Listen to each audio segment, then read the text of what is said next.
Pagi itu, langit masih kelam ketika Sari membuka matanya.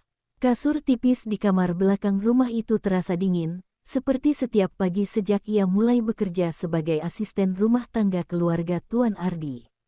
Suara ayam berkokok dari rumah tetangga memecah kesunyian, pertanda hari baru harus dimulai sebelum matahari terbit. Dengan tubuh yang masih letih, ia bangkit dan menggosok-gosok lengannya yang merinding. Dapur besar itu selalu terasa asing baginya, meski sudah 6 bulan ia menginjakkan kaki di sana. Sari segera mengambil beras dari lemari penyimpanan, tangannya bergerak cepat karena tahu jam-jam krusial ini menentukan lancarnya hari. Nyonya rumah sangat teliti dengan waktu sarapan, dan sedikit saja keterlambatan bisa membuatnya mendapat tatapan sinis. Namun, pagi ini berbeda, ada suara langkah kaki berat mendekat dari lorong gelap. Tuan Ardi muncul di ambang pintu dapur, tubuhnya yang tinggi hampir memenuhi seluruh bingkai pintu. Kemeja putihnya yang mahal terbuka sebagian, memperlihatkan kulit kecoklatan yang biasanya tersembunyi rapi. "Kau sudah bangun, Sar." Suaranya serak, bau alkohol masih menempel kuat meski pesta semalam sudah lama usai. Sari menunduk, berusaha menghindari tatapannya yang membuat dadanya sesak. Tanpa peringatan, tangan besar itu mendarat di pinggangnya, menarik tubuhnya yang kecil mendekat. "Jangan buru-buru," bisik Tuan Ardi, nafasnya berbau tajam menusuk hidung Sari. "Aku butuh bantuanmu untuk sesuatu." Detak jantung Sari berdegup kencang, tapi kakinya terasa membeku. Ia tahu apa yang biasanya terjadi setelah kalimat itu. Beberapa kali sebelumnya ia berhasil menghindar dengan alasan pekerjaan, tapi pagi ini tak ada yang bisa menyelamatkannya. Di luar jendela, sinar matahari pagi mulai menyapu kegelapan, menerangi taman belakang yang selalu dipangkas rapi. Burung-burung bernyanyi riang, tak menyadari drama yang terjadi di balik dinding rumah mewah itu. Sari menatap sinar mentari yang merambat di lantai keramik, sementara bayangan besar Tuan Ardi semakin mendekat, menelan seluruh tubuhnya yang gemetar. Hari ini, ia tak bisa lari lagi. Sari menahan nafas ketika tangan Tuan Ardi merayap naik ke punggungnya. Setiap jari itu terasa seperti besi panas, membakar melalui kain baju tidurnya yang tipis. "Pepak," suaranya getir, tapi terhenti ketika sang majikan menekan tubuhnya ke dinding dingin. Bau parfum mahal bercampur alkohol memenuhi rongga hidungnya, membuatnya ingin muntah. Di sudut matanya, Sari melihat pisau dapur yang tadi ia gunakan untuk mengupas bawang. Bilahnya memantulkan cahaya redup dari jendela, seolah memberi isyarat. Tapi sebelum ia bisa bergerak, Tuan Ardi sudah menangkap lengannya dengan cengkeraman yang menyakitkan. "Jangan macam-macam," bisiknya dengan nada yang membuat darah Sari membeku. "Kamu tahu kan, siapa yang memberi kamu makan?" Dari lorong terdengar suara langkah kaki ringan, salah satu anak Tuan Ardi yang masih SD sedang berjalan ke kamar mandi. Sari membuka mulutnya untuk berteriak, tapi Tuan Ardi lebih cepat. Tangannya yang besar menutup mulut Sari dengan kuat, sementara tangan lainnya meraba pahanya. "Diam," desisnya, "atau aku usir kamu dan keluargamu yang kumuh itu besok juga." Air mata panas mengalir di pipi Sari. Ia teringat ibunya yang sakit-sakitan di kampung, yang biaya pengobatannya bergantung pada gajinya di rumah ini. Tubuhnya lunglai, tak lagi melawan. Tuan Ardi tersenyum puas, mengartikan kelemahan itu sebagai persetujuan. Di luar, suara burung-burung terus bernyanyi, mentari semakin terang, seolah menertawakan nasib malangnya. Ketika Tuan Ardi akhirnya melepaskannya, Sari tergelincir ke lantai seperti boneka kain yang putus talinya. Ia mendengar tawa puas majikannya, lalu suara pintu yang ditutup dengan keras. Di dapur yang kini sunyi, Sari memeluk lututnya yang lecet, menyadari satu hal, ini baru permulaan, dan neraka itu akan terus berulang setiap kali Tuan Ardi menginginkannya. Sari membersihkan sisa-sisa sarapan dengan tangan gemetar. Setiap suara piring yang bertumpuk membuat jantungnya berdebar liar. Bekas cengkeraman di pergelangan tangannya masih memerah, membentuk pola seperti kalung tak kasat mata. Di ruang tamu, Tuan Ardi tertawa lepas dengan kliennya, seolah tak terjadi apa-apa pagi tadi, seolah tubuh Sari hanyalah barang yang bisa ia pinjam kapan saja. Air matanya jatuh ke wastafel ketika ia mencuci gelas kristal mahal. Bayangannya di permukaan gelas itu terdistorsi, seperti identitasnya yang mulai rusak. Tiba-tiba, sentuhan lembut di bahunya membuatnya nyaris menjerit. "Kamu baik-baik saja, Sar?" tanya Mbak Lucy, tukang cuci lainnya, matanya penuh pertanyaan. Sari menggeleng cepat, memaksakan senyum yang lebih pahit daripada kopi tanpa gula yang selalu disajikan untuk nyonya. Malam itu, di kamar kecilnya yang pengap, Sari menatap langit-langit yang retak sementara suara tawa keluarga majikan mengalun dari ruang televisi. Tangannya mengepal erat, kuku-kukunya meninggalkan bekas di telapak tangan. Ia teringat cerita temannya di kota, tentang organisasi yang membantu pekerja domestik seperti dirinya. Tapi bayangan ancaman Tuan Ardi menggedor pikirannya. "Aku punya kenalan di polisi dan di kampungmu," begitu bisiknya tadi pagi. Hari-hari berikutnya berubah menjadi ritual penghinaan yang terselubung. Tatapan Tuan Ardi selalu mengikutinya, sentuhannya jadi lebih berani ketika tak ada yang melihat.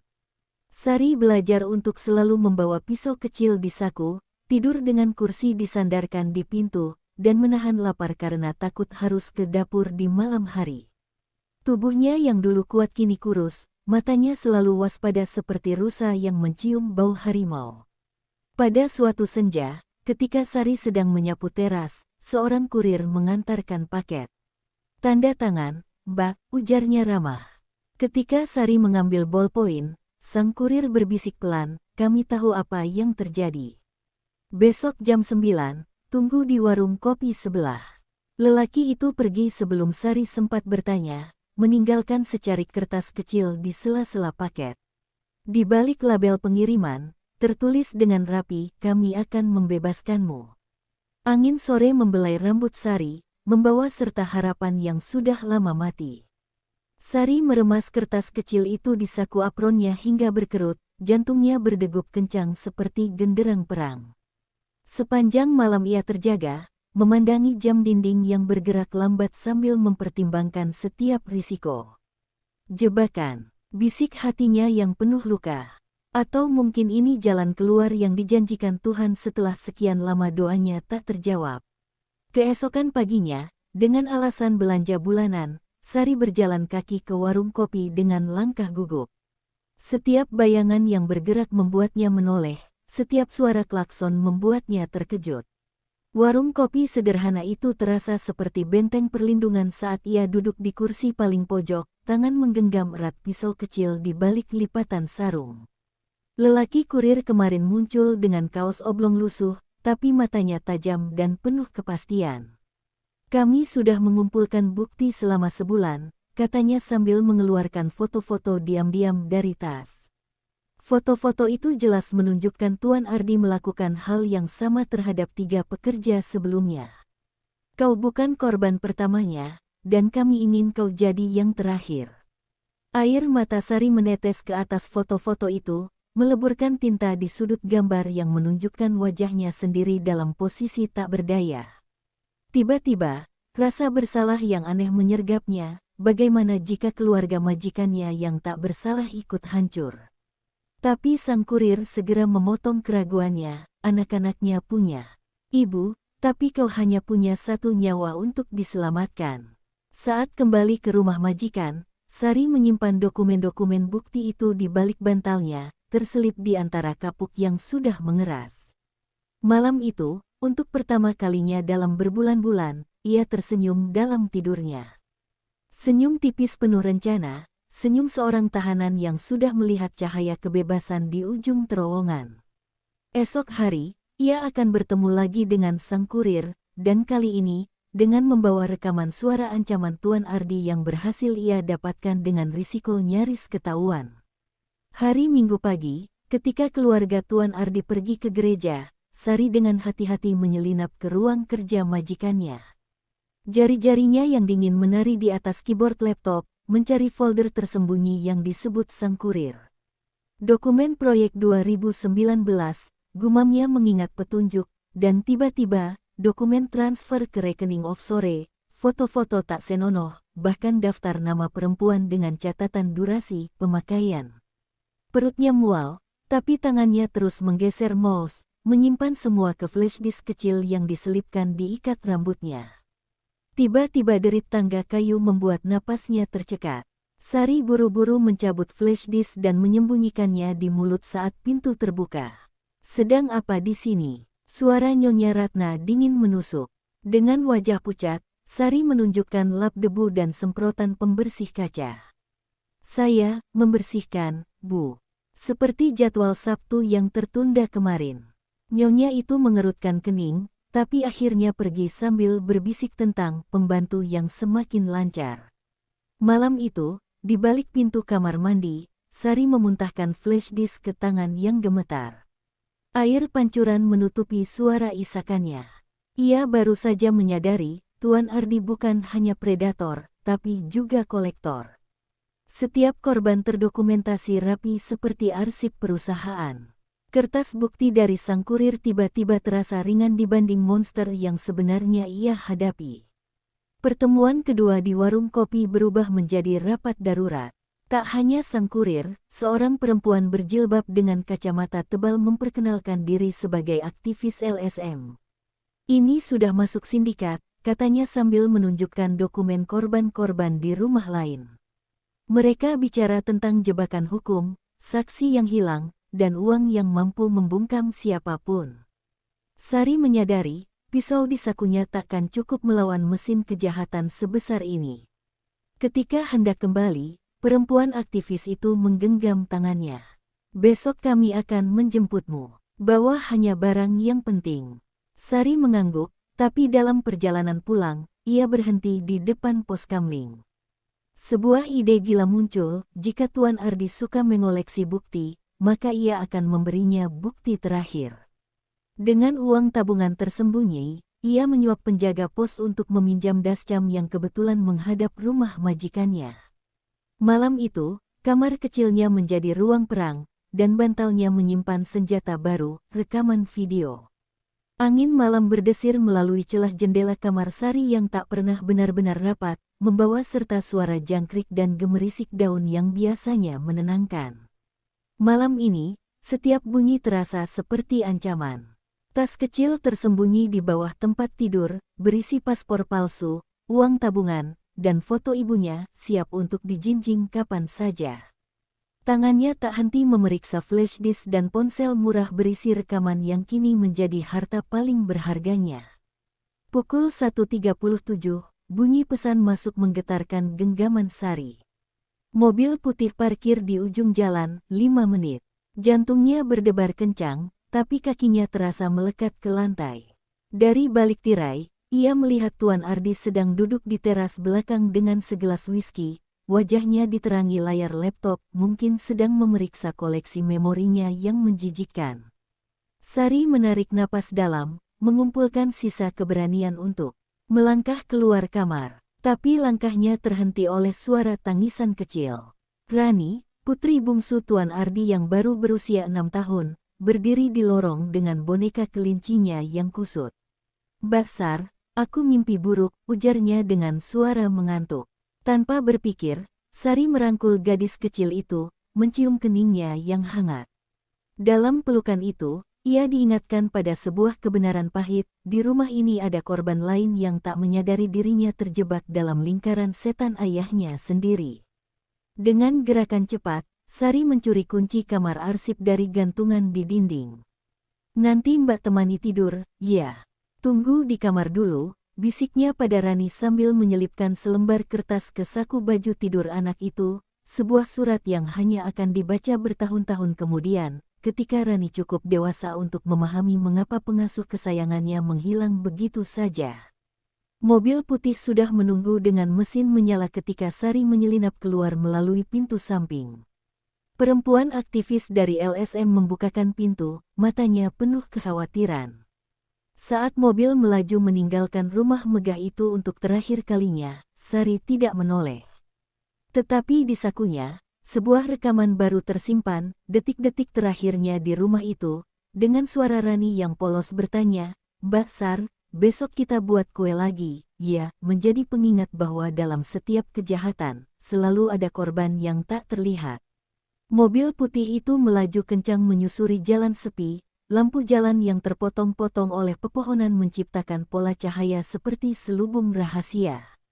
Sari mengepalkan tangannya erat-erat, kuku menusuk kulit telapak tangan hingga nyaris berdarah, rasa sakit itu meyakinkannya bahwa ini bukan mimpi.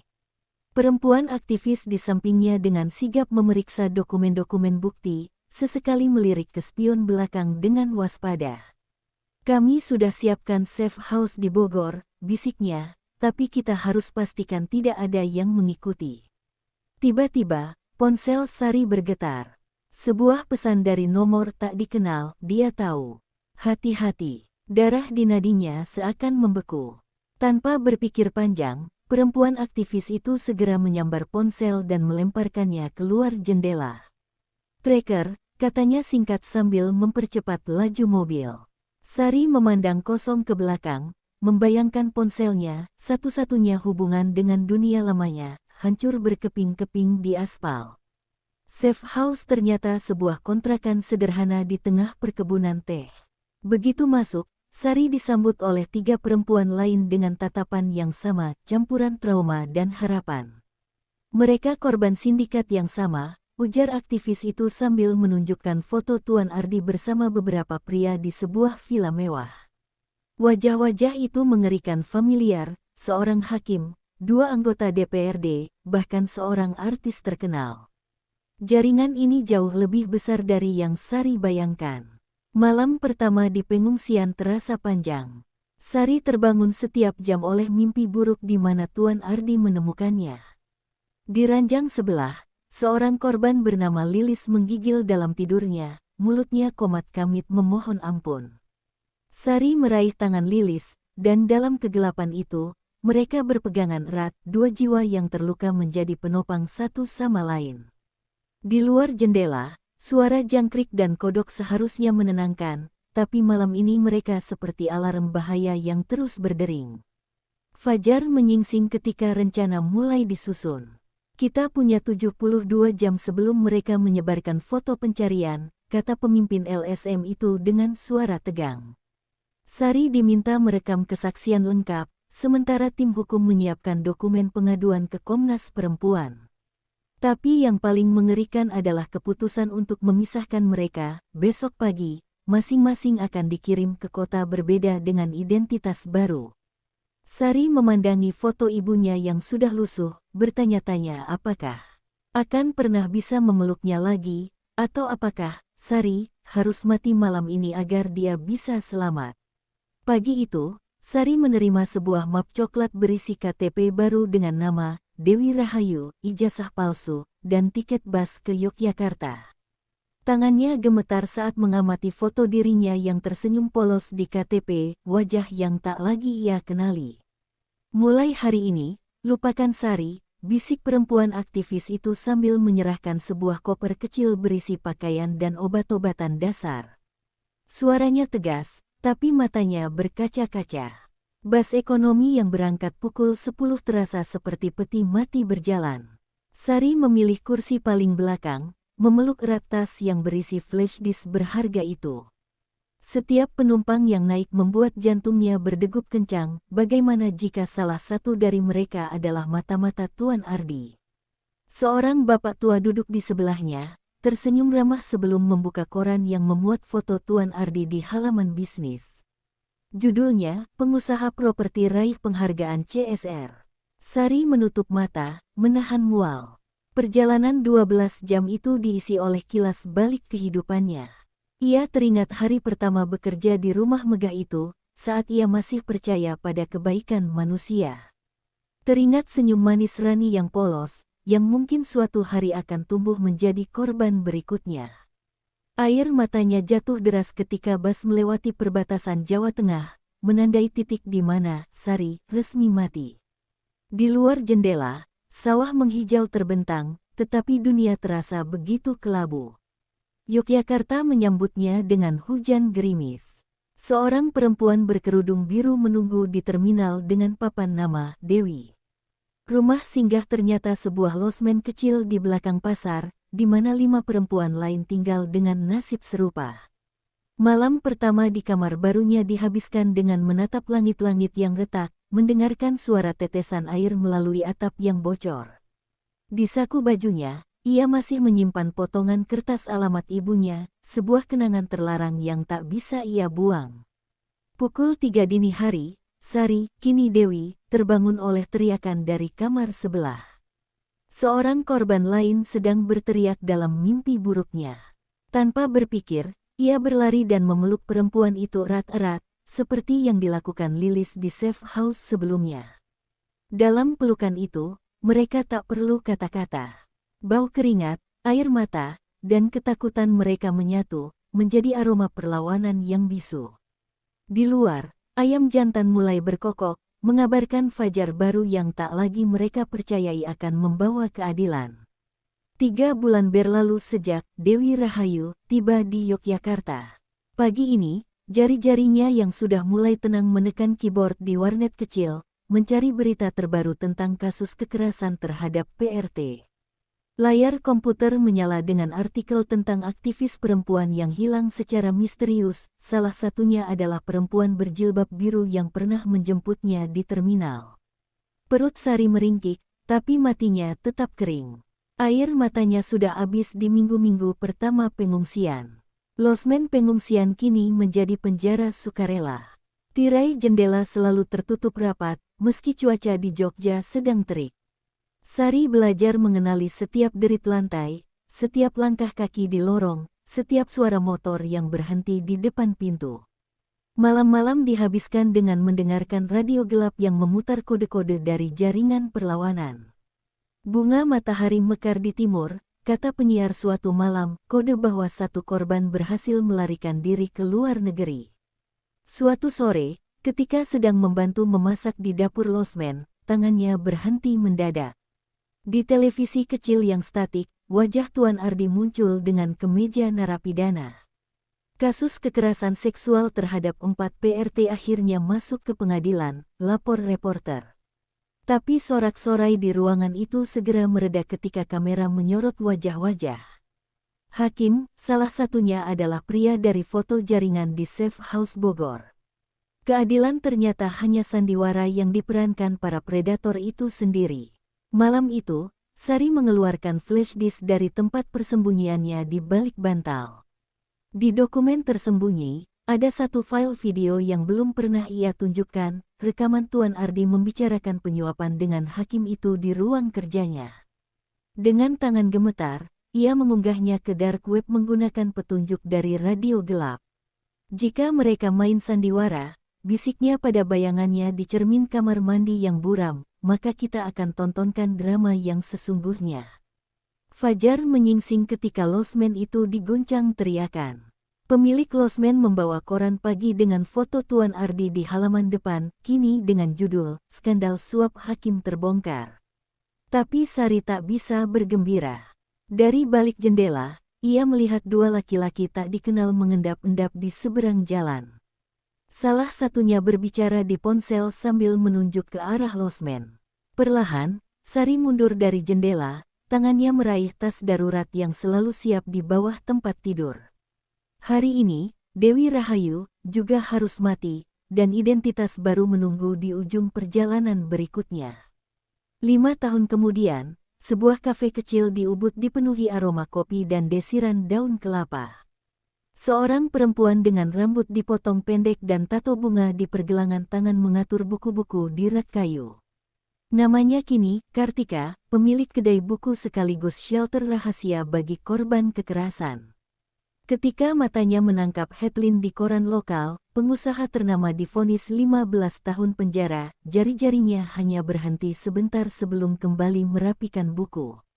Malam itu, di ruang belakang kafe yang sepi, Kartika membuka laptop tua dan memasukkan password khusus. Folder tersembunyi berisi dokumen-dokumen lama, foto Rani kecil, surat untuk ibunya yang tak pernah terkirim, dan video kesaksian para korban. Di sudut layar, notifikasi email baru muncul dari alamat tak dikenal, terima kasih untuk flash disk itu. Aku kuliah hukum sekarang, R. Kartika tersenyum tipis, lalu menutup laptopnya dengan perlahan. Hujan mulai turun ketika ia mengunci pintu kafe. Di dinding belakang, poster besar bertuliskan, "Jangan diam," bergoyang diterpa angin. 5 tahun lalu, ia lari dari bayang-bayang Tuan Ardi. Kini, dari tempat persembunyiannya, ia membantu menyelamatkan korban-korban baru. Bukan dengan kekerasan, tapi dengan jaringan perlindungan yang tumbuh seperti akar bawah tanah, tak terlihat, tapi kuat.